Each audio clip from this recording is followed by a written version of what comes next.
Then pervasive security mechanism that are not specific to any particular OSI security service or a protocol layer. इससे पहले जो हमने discuss किए वो सारे OSI सिक्योरिटी लेयर से या इनके OSI मॉडल के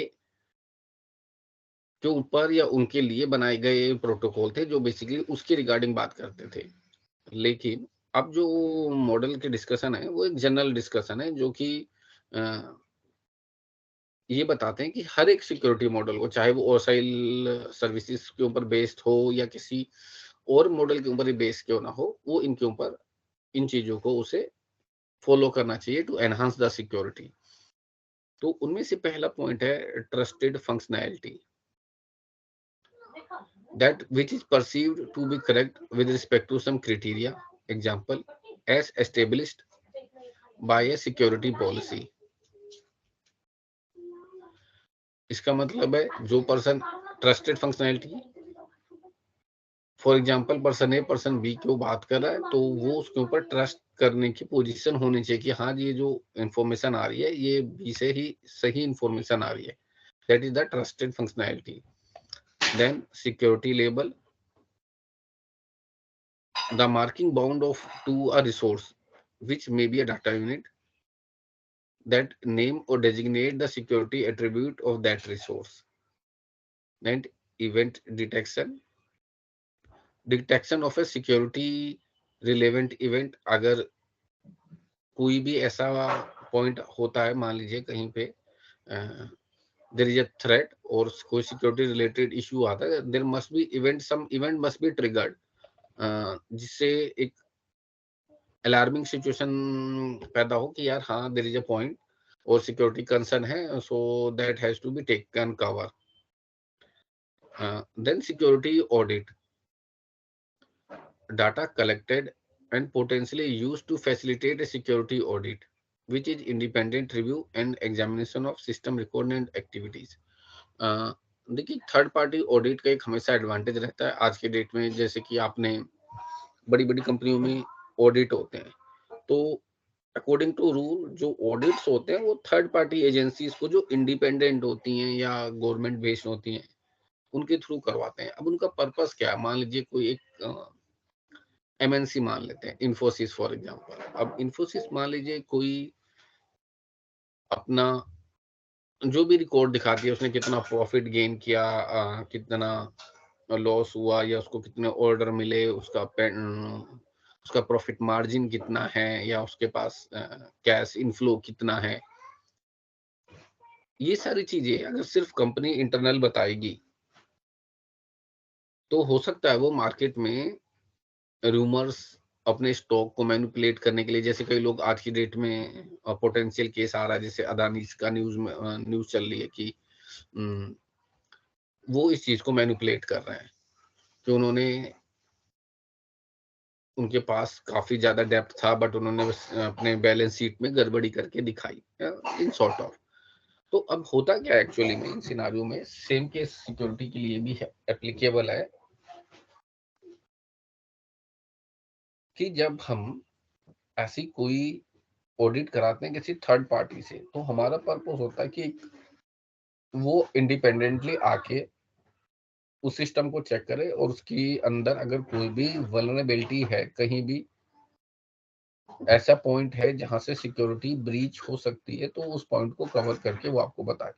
अब फॉर एग्जांपल ये सिस्टम मैंने ही बनाया है, मान लीजिए कोई सिक्योरिटी मैकेनिज्म है, मैं वहां का सिक्योरिटी सुपरवाइजर हूं और मैंने ही उसकी सिक्योरिटी को, उसने चाहे नेटवर्क सिक्योरिटी हो, वो फिजिकल सिक्योरिटी हो, कैसे भी उसे समझा जा सकता है, मैंने ही उस सिक्योरिटी को, मैकेनिज्म को इम्प्लीमेंट किया है। अब ऑब्वियस सी बात है जब मैंने इम्प्लीमेंट किया है तो मेरा इंटेंशन तो ये है कि ये जो मैंने इम्प्लीमेंट किया है इसमें कोई फॉल्ट नहीं है और security is 100%। But digital word हो चाहे फिजिकल वर्ड हो, सिक्योरिटी के रिगार्डिंग आप 100% कुछ भी नहीं कह सकते।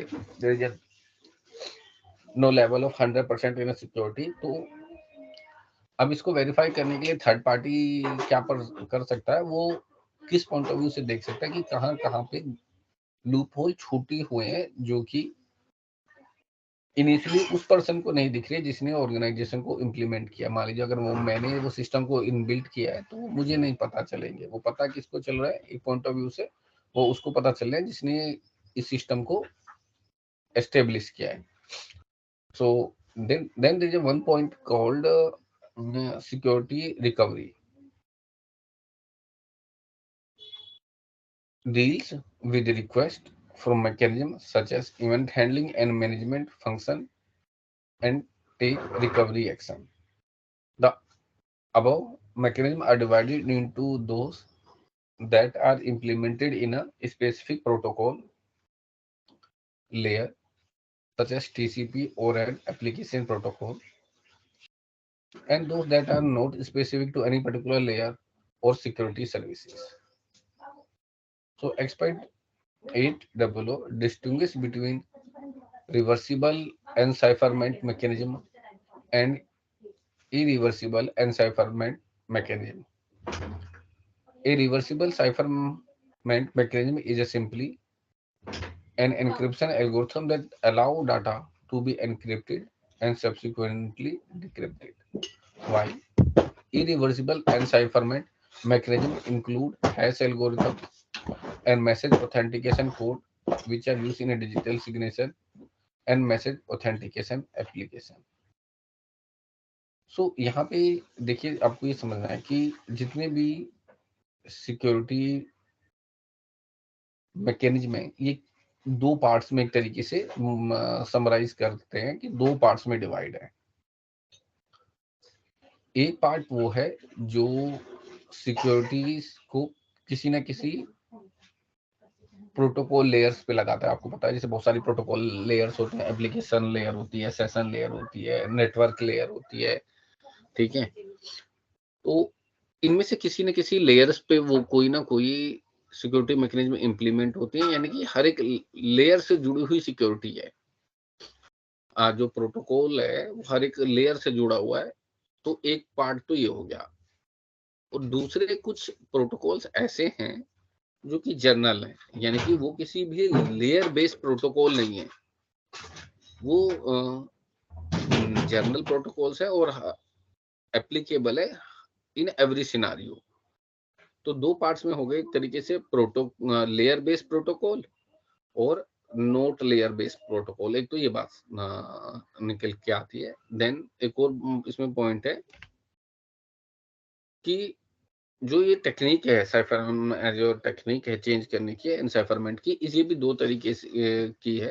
एक तो रिवर्सिबल और एक है इरिवर्सिबल। अब रिवर्सिबल का मतलब है कि आपने टेक्निक लगाई, टेक्निक लगा के डाटा को चेंज किया, और टेक्निक लगा के डाटा को चेंज किया और डाटा वापस आपने, यानी कि एक तरीके से अगर सिंपली कहे जाए तो आपने प्लेन टेक्स्ट से साइफर टेक्स्ट में कन्वर्ट किया और आपने दोबारा उसे रिकवर कर सकते हो, यानी साइफर टेक्स्ट को से दोबारा प्लेन टेक्स्ट में कन्वर्ट कर दिया। तो एक तरीके से यहाँ रिकवरी पॉसिबल है, ये मैं समझाने के पॉइंट ऑफ व्यू से कह रहा हूँ। लेकिन बहुत से ऐसी टेक्निक है जहां से उसका रिवर्स मैकेनिज्म पॉसिबल नहीं है। जैसे कि अगर आप किसी नंबर के ऊपर हैश एल्गोरिथम इंप्लीमेंट करो, तो आपको जो एड्रेस या जो लोकेशन मिलती है, अगर आप उसको रिवर्स करना चाहो तो ये पॉसिबल नहीं है, क्योंकि some process are reversible while some process are irreversible. So this is the all key points. So यहाँ पे जो टेबल 8.0 है, ये एक रिलेशनशिप बता रही है कि different security services and security mechanism के बीच में। तो यहाँ पे डिफरेंट सिक्योरिटी सर्विसेज थी, जैसे कि peer entity authentication, data origin authentication, हमने सबको इनमें से देखा हुआ है। Access control, confidentiality, traffic flow, confidentiality, data integrity, non repudiation, availability, ये सर्विसेज थी। और वहीं पे ये सिक्योरिटी मैकेनिज्म है कि एनसाइफरमेंट है, डिजिटल सिग्नेचर कहाँ है, एक्सेस कंट्रोल, अगेन इसमें भी डाटा इंटीग्रिटी है, ऑथेंटिकेशन एक्सचेंज है, ट्रैफिक पैडिंग है, राउटिंग कंट्रोल है, नोटराइजेशन है। तो ये बता रही है कि यार पीयर एंटिटी ऑथेंटिकेशन किन किन को अलाउ कर रहा है, एनसाइफरमेंट को, डिजिटल सिग्नेचर को और ऑथेंटिकेशन एक्सचेंज को। उसके अलावा डाटा ओरिजिन ऑथेंटिकेशन के अंदर क्या क्या पॉइंट आ रहे हैं? एनसाइफरमेंट आ रहा है, डिजिटल सिग्नेचर आ रहा है, और बाकी सर्विसेज इंक्लूड नहीं है। एक्सेस कंट्रोल सिर्फ एक्सेस कंट्रोल की को कवर करता है। एक्सेस कंट्रोल सर्विस सिर्फ एक्सेस कंट्रोल मैकेनिज्म को कवर करती है। आप ऐसे कह सकते हैं कॉन्फिडेंशियलिटी, एनसाइफरमेंट और राउटिंग कंट्रोल मैकेनिज्म को कवर करती है, जबकि ट्रैफिक फ्लो कॉन्फिडेंशियलिटी एनसाइफरमेंट को भी, ट्रैफिक पैडिंग और राउटिंग कंट्रोल को कवर करती है। वहीं डाटा इंटीग्रिटी में encipherment, digital signature and data integrity mechanism include है, जबकि नॉन रेपुडिएशन में डिजिटल सिग्नेचर, डाटा इंटीग्रिटी और नोटराइजेशन है। वहीं अवेलेबिलिटी के अंदर data integrity and authentication exchange services enabled है। इस तरीके से ये चीजें